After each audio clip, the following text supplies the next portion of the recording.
आइए जानते हैं आज की कुछ प्रमुख अंतर्राष्ट्रीय खबरों को। उससे पहले एक नजर आज के हेडलाइन। लद्दाख में खूनी संघर्ष, एक भारतीय जवान 5 चीनी सैनिकों पर पड़ा भारी।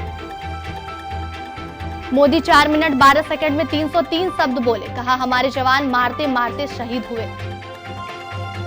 एलएसी पर झड़प के बाद तीनों सेना हाई अलर्ट पर, आर्मी के कंट्रोल में आ सकती है आईटीबीपी।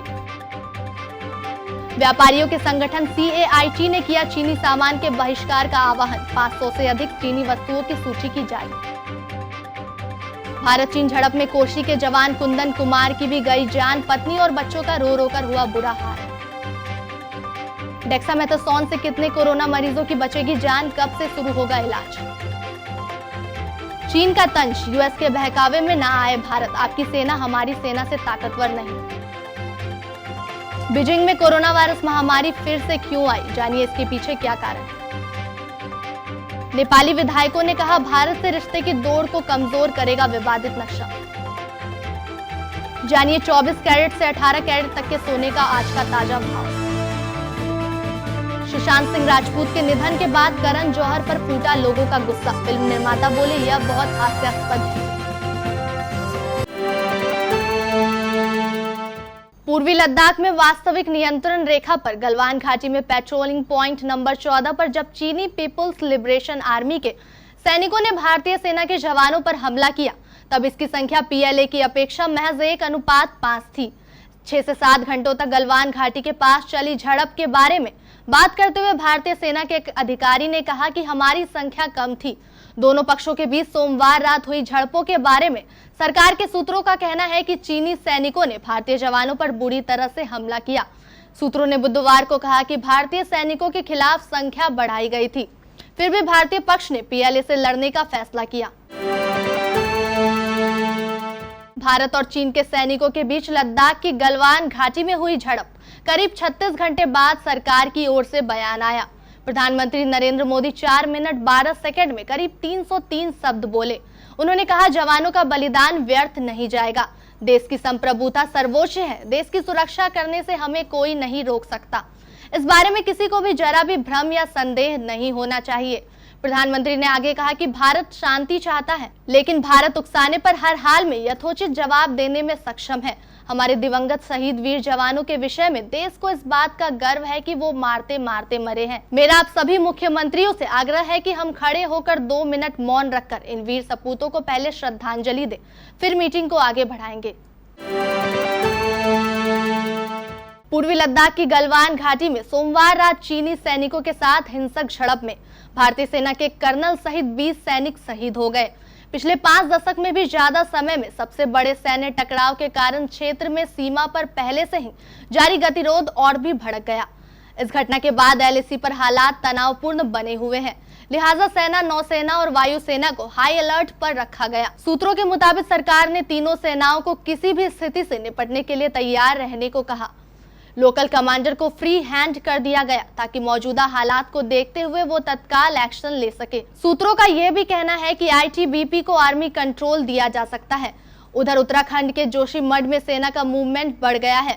सीमा पर आईटीबीपी की और टुकड़ियां भेजी गई है। पूर्वी लद्दाख में वास्तविक नियंत्रण रेखा के पास चीन की सैन्य आक्रामकता की निंदा करते हुए confederation of all India traders ने चीनी वस्तुओं के बहिष्कार का आह्वान किया है। कैट ने करीब 500 आयातित वस्तुओं की सूची भी तैयार की है। सीएआईटी ने कहा है कि इसका उद्देश्य दिसंबर 2021 तक चीनी तैयार माल के आयात को $13 बिलियन या लगभग 1 लाख करोड़ रुपए कम करना है। सोमवार को लद्दाख में गलवान घाटी के पास भारत चीन के बीच हुए टकराव के बाद कैट ने यह कदम उठाया। पूर्वी लद्दाख की गलवान घाटी में भारतीय और चीनी सेनाओं के जवानों के बीच बीती सोमवार रात को हुई झड़प में बिहार के कोसी के लाल कुंदन कुमार ने भी देश की सेवा में अपनी जान दे दी। इस झड़प में भारतीय सेना के 20 जवानों ने अपनी जान दे दी है। इसमें शामिल कुंदन कुमार बिहार के सहरसा जिले के विहरा थाना क्षेत्र अंतर्गत आरन गांव के रहने वाले हैं। झड़प में जान गंवाने की खबर के बाद उनके गांव में कोहराम मच गया। उनके पूरे परिजनों का रो रो कर बुरा हाल है। कुंदन कुमार की पत्नी बेबी को रात में फोन कर इस घटना की जानकारी दी गई।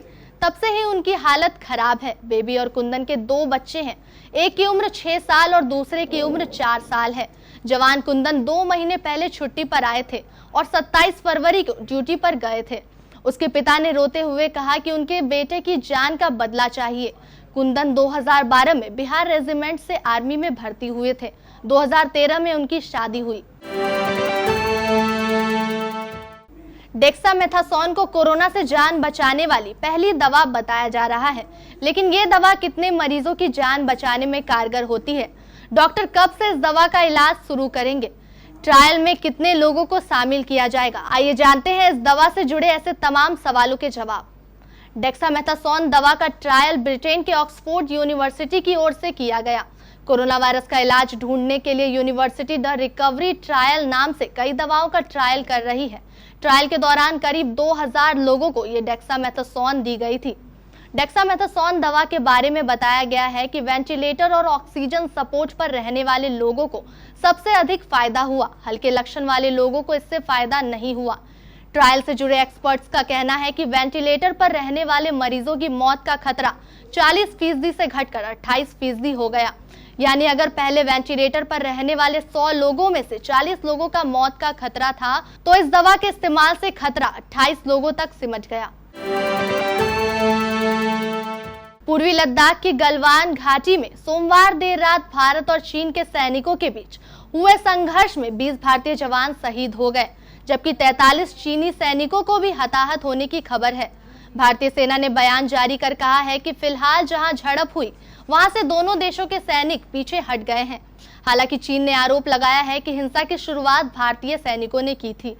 अब चीन के सरकारी मीडिया में भारत को ताकतवर चीनी सेना की धमकी देते हुए कहा गया है कि वो अमेरिका समेत अन्य देशों के बहकावे में आकर गलत कदम उठाने के बारे में ना सोचे। चीन के सरकारी अखबार ग्लोबल टाइम्स के संपादकीय के मुताबिक भारत और चीन की सीमा पर 1975 के बाद पहली बार इस तरह की हिंसक झड़प हुई है, जिसमें किसी देश के सैनिकों की मौत हुई है। इस लेख में आरोप लगाया गया है कि भारत लगातार विवादित क्षेत्र में कंस्ट्रक्शन का काम कर रहा है, जिससे दोनों देशों के बीच हुए समझौते पर संकट के बादल छाए हुए हैं। चीन ने भारत के अड़ियल रवैये को इस हिंसक झड़प के लिए दोषी करार दिया। चीन का कहना है कि बीते कुछ सालों में भारत सरकार न सिर्फ चीन के साथ सीमा विवाद में सख्ती से पेश आ रही है, बल्कि उन्हें स्थिति को लेकर कई सारे भ्रम भी है। चीन की राजधानी बीजिंग में 11 से 15 जून तक कोविड-19 महामारी के 106 नए मामले दर्ज हुए। जांच के अनुसार लगभग सभी मामले सिनपाती थोक बाजार से संबंधित है। कुछ तो बाजार में प्रदूषित वातावरण की वजह से हुआ, तो कुछ संक्रमित लोगों के संपर्क से हुआ। वायरस का फैलाव रोकने के लिए बीजिंग की स्थानीय सरकार ने तुरंत शिनफाजी थोक बाजार को बंद किया। बाजार में रोगाणु नष्ट किए और संबंधित व्यक्ति का न्यूक्लिक एसिड टेस्ट किया। सिनफाती थोक बाजार दक्षिण चीन के फंगथाई जिले में स्थित है, जिसकी स्थापना 16 मई 1988 को हुई थी।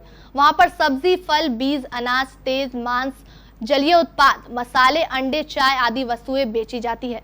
30 से अधिक वर्षों के विकास के बाद सिनफाती बाजार बीजिंग में सबसे बड़ा थोक बाजार बन गया है और बीजिंग के 80% से अधिक कृषि उत्पादों की आपूर्ति करता है। नेपाल के विधायकों और कुछ नेताओं ने नेपाल द्वारा जारी नए नक्शे पर अपनी प्रतिक्रिया दी है। इन नेताओं ने कहा है कि नेपाल का नक्शा दोनों देशों की रिश्तों की दौड़ को कमजोर कर रहा है। नेपाल मर्चवार क्षेत्र के कांग्रेसी विधायक अष्टभुजा पाठक, वैरहवा के विधायक संतोष पांडे व राष्ट्रीय जनता समाजवादी पार्टी के वरिष्ठ नेता महेंद्र यादव ने कहा कि नेपाल की संसद ने नक्शे में बदलाव के लिए पहाड़ पर खींची जिस नई लकीर पर मुहर लगाई है, वह देश के मैदानी इलाकों में दरार का कारण बन रही है। भारत से रोटी बेटी का रिश्ता रखने वाले नवल परासी, रूपनदेही समेत 22 जिलों के लगभग 1 करोड़ मधेशी नागरिक इस नए नक्शे को स्वीकार नहीं कर पा रहे। लिपुलेख, कालापानी व लिम्पुयाधुरा के मुद्दे पर उपजे तनाव का असर भारत नेपाल की 1751 किलोमीटर लंबी सरहद पर भी नजर आ रहा है, जो फिलहाल उदास है। देश भर के सराफा बाजारों में सोने का हाजिर भाव आज यानी बुधवार को मामूली तेजी देखने को मिल रही है। बुधवार को 24 कैरेट 10 ग्राम सोने की कीमत 56 रुपए चढ़कर 47,596 रुपए पर पहुंच गई। वहीं 23 कैरेट सोने का भाव 55 रुपए तेज होकर 47,405 रुपए प्रति 10 ग्राम पर पहुंच गया। जबकि 22 कैरेट सोने का मूल्य 51 रुपए तेज होकर 43,598 और 18 कैरेट सोने का मूल्य 35,697 रुपए प्रति 10 ग्राम पर पहुंच गया। सुशांत सिंह राजपूत के निधन के बाद से ही लोगों में परिवारवाद को लेकर काफी आक्रोश देखने को मिला। एक्टर के निधन के बाद ही लोगों ने करण जौहर और सलमान खान जैसे कई सितारों को आड़े हाथ लेने की कोशिश की। वहीं हाल ही में बॉलीवुड के मशहूर फिल्म निर्माता और निर्देशक राम गोपाल वर्मा ने ट्वीट किया है। इसमें उन्होंने कहा है कि जो कुछ भी हुआ उसके लिए करण जौहर को जिम्मेदार ठहराना हास्यास्पद है। इसके साथ ही राम गोपाल वर्मा ने ट्वीट में लिखा कि उनकी मर्जी है कि वो किसके साथ काम करना चाहते हैं। YouTube पर केबीसी न्यूज देखने के लिए पहले सब्सक्राइब बटन दबाएं और फिर बेल आइकॉन दबाएं। Facebook पर केबीसी न्यूज को देखने के लिए हमारे Facebook पेज के लाइक बटन को दबाएं।